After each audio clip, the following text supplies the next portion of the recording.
Good afternoon, everyone, or whatever time it is you guys are watching. So we're going to go do a little talk about the Afghanistan-Pakistan.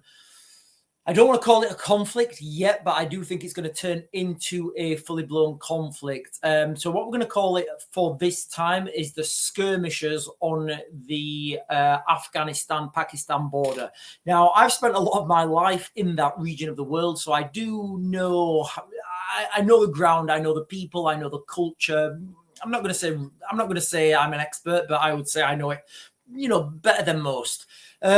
So what you've got right now is you've got a situation, and again, I'm going to use that term skirmishes because I think that's the best term, where the Taliban, the Afghan Taliban, are having cross-border skirmishes with the Pakistanis. The Pakistanis are responding with airstrikes and with their own skirmishes. Now, this has got the the potential to move forwards and to expand. So in this video, I'm going to say why this has happened. I'm going to say why this is happening. And remember, this is my speculation, my analysis, and my opinion. So you guys can't get me done for fake news. But you're not going to get this opinion or speculation or analysis anywhere else. So to that end, guys, can you please like and share and subscribe and hit the notification bell below, please? Because that really helps me out when you guys do that. So let's just go with a few news articles then. And then I'll give you guys my commentary. Where are we? So Afghan Taliban hit several points in Pakistan in retaliation for attacks. The attacks come days after the Taliban pledged retaliation for Pakistani airstrikes inside Afghanistan. So Afghan Taliban forces have targeted several points in neighboring Pakistan. Afghan's Ministry of, I can't say that with a straight face. Afghan's Ministry of Defense said days after the Pakistani aircraft carried out aerial bombardments inside the country. Now, I'll put all these links in the description, guys, okay? But I want to keep this relatively short on what's going on in the ground and give you guys some sort of context on what's happening behind the scenes. So if we consider that all roads right now are leading to a global conflict of an industrial scale, you want to pick off your opponents and you want to get them bogged down in other conflicts before you start the main conflict, because you don't want all of your allies uniting and having a war with you, because that will make it a lot harder for you. So what you want to do is you want to pick off individual countries, and you want those to be having skirmishes, having running battles, having, bogged down in conflicts with another country that is adjacent. Now, if you guys remember, go back to, it seems like a lifetime ago. If you guys can remember the 2021 withdrawal from Afghanistan, can you remember how much munitions and military hardware were left behind in Afghanistan? I think I heard there was like I heard there was like $82 billion worth of equipment left behind. Now, I spoke to some people who were on that evacuation. One of my friends, actually, he was, can I say this? Yeah, I'll try and not say names, places, and dates, but my friend was out there and he was working for a certain company. It was his first job working for this certain company, and literally, I think it was the day or the week he got there, he had to evacuate, and it was just absolute carnage. So I spoke to him firsthand, and he explained to me what it was like, and you can all remember the absolute scenes of carnage and kit and equipment being left behind. Well, kind of seems like this was already planned, doesn't it? Because remember, I've been saying this for the longest time, the United States are going to go and have a war with Iran around about March 2026. And the United Kingdom is going to lead whatever's left of NATO. I don't think NATO is going to be around much longer, but the United Kingdom will take the lead in the east of Europe. But I want to focus this on what's happening in Afghanistan. So back in 2021, there was a load of munitions left behind. That was the fact. That's the fact. They were left behind, and the Taliban took ownership of those munitions. Now, a lot of the munitions that have been left behind, contrary to popular belief, they were unusable. So, aircraft, for example, there'll be key components taken from aircraft.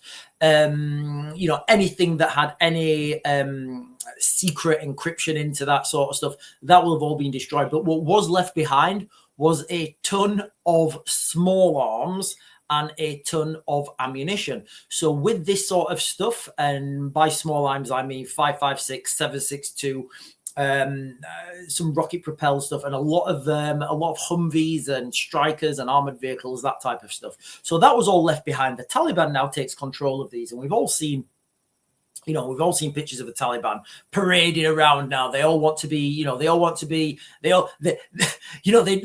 to be part of the West, but they all want to be Western soldiers. Anyway, so that's kind of the kit and equipment that these guys have got now, which is perfect for cross-border shoots. It's perfect for skirmishes. It's perfect for these, these insurgency type missions. So what are the US-Pakistan relationships like then? I'm just going to go from, is this the one?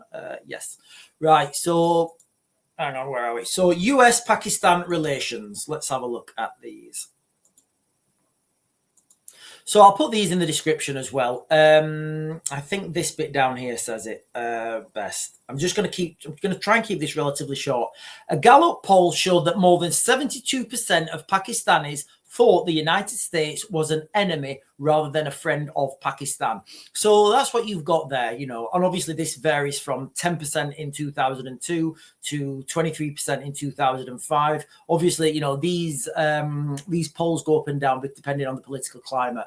So the United States and Pakistan, as it's quite well documented, are not friends. And then you've got to understand the geopolitical relationships between the United States and India. And again, these things, the web gets thick and, the tentacles run deep.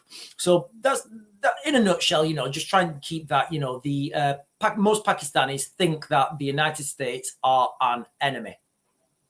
So I know what you guys are thinking. Oh, but Sean, what's the relationship between the Iranians and the Pakistanis? Well, let's have a quick look. Same website. Where are we?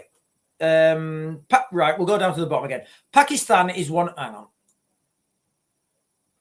There we go. So Pakistan is one of the few countries where Iranian influence is positively received as per polls.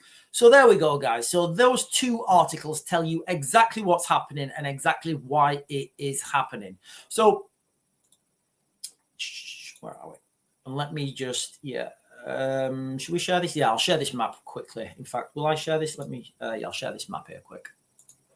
So the Pakistan-Afghanistan border is absolutely huge. It's more or less impossible. If you see this red line, this is from Wikipedia. I'll put this in the description. So if you see this red line that runs north to kind of like south and then southwest, this is the, obviously Pakistan on one side, Afghanistan on the other. This is the border. Now, this border, it's virtually impossible to police this border. It runs through mountainous regions, vast swaths of desert. It's pretty much there is no border. So the Afghan Taliban will be able to do cross-border skirmishes. And that's why I called it skirmishes, because you don't need the amount of logistics you would need for an invasion. Because if you're just doing a cross-border incursion, you're going to be back, you're going to be back in time for tea and medals. So this is the problem here. Now, who seeks to benefit and who seeks to lose? Well, if we, like I keep saying, we're heading towards a global conflict on an industrial scale. Now, from what we've just seen, Pakistan and Iran are favorable countries. So if there was a conflict on an industrial scale, when the United States invades Iran, or if you guys want to go down that road, if the United States invades Iran around about March 2026, because of House Resolution 559 that was written in November 1st of November 2023, then you would expect your allies, the people in that region, to come to your assistance. And the Pakistanis would be called upon to come to the Iranians' assistance, because of that geopolitical relationship. Now, how do you stop, and you guys know where I'm going with this, how do you stop the Pakistanis reinforcing the Iranians? You give them their own conflicts. You give them their own cross-border conflicts. You give them skirmishes. You make them into, you put them into a conflict with the Afghans. So they make it it'd be too expensive to go and, assist the Iranians. Because if they assisted the Iranians, the Taliban would just push further into Pakistan, and then that would, degrade their own borders. So, it kind of seems to me like, and I'm not going down conspiracy lane here. I'll let you guys do that in the comments. But the argument could be that this was already planned, and it was a way to give the Pakistanis, to give the Pakistanis cross-border skirmishers with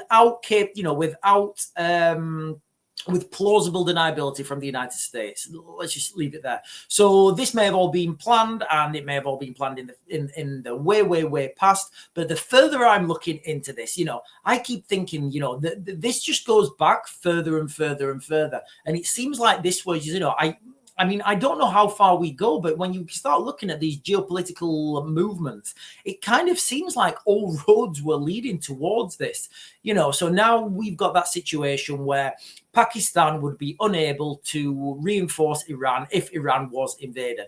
Who does that help? It helps the United States. Who left all the weapons and munitions there? The United States. Do we think the United States are involved? I don't know. You guys tell me in the comments. But that's it, guys, in a nutshell. I just wanted to do a quick video on what's happening there with the Afghan, Pakistan, I don't know how we're gonna label this, but surely, in fact, 100%, there's a new World War III conflict zone opening up, and this conflict zone benefits the United States 100%. Anyway, guys, I'm gonna back to grid. I'll get you guys another video later.